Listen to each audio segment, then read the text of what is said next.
threats towards the white king, Magnus now has to make the assessment of whether or not he can move his knight into this powerful position in the middle of the board. Magnus needs to make sure he's not going to lose that he's not going to allow the black queen to make a lot of tricky checks. In doing so, instead, Magnus first uses his rook to push the queen away.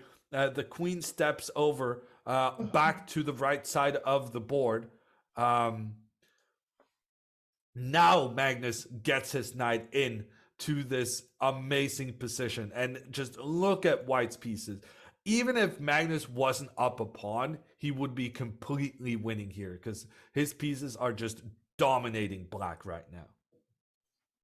Yeah, that knight is just amazing. There's like, sometimes you're down a pawn, you have counterplay, but in this position, you not only are down a pawn, but you have like no threats whatsoever. Your king is very bad. The f6 pawn is super powerful. So I think Magnus is going to wrap this up really quickly.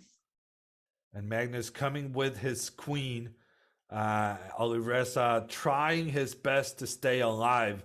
But black's pieces are just so passive, in addition to white's placements just being so dominating. And I said it before, but I'm going to say it again.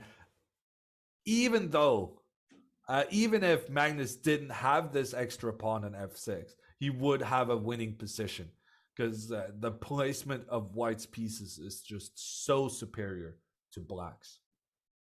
Yeah, no, overall, I just like the way Magnus played this game. If we look, we've been following it from the beginning, and I just felt like he always had it under control, always had like a little bit of a better idea of what to do, how to arrange his pieces. And then, Alireza positionally made some mistakes, and Magnus just merciless in exploiting that. And Magnus now taking his time. He can do that, of course, considering that he had a pretty massive time advantage the whole game. He steps with his rook over to the right side. Alireza trying to hide his king in the corner. I'm expecting Magnus to start trying to capture more black pawns in the very near future, moving his queen up and getting rid of this g5 pawn. Magnus really taking his time. To watch out for, you cannot quite maybe go to g4 yet because the black queen would take the pawn on f6. So what did he just play?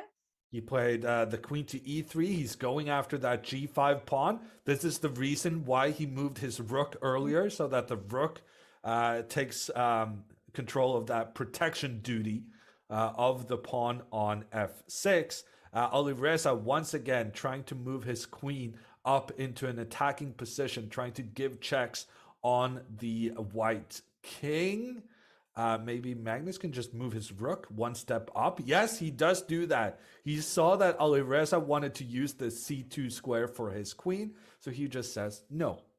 Yeah, he doesn't even give him like a sliver of counterplay. I mean, I'm sure taking on g5 was fine, and then you could block an f2, and it still looked completely winning, but Magnus doesn't even let him have that.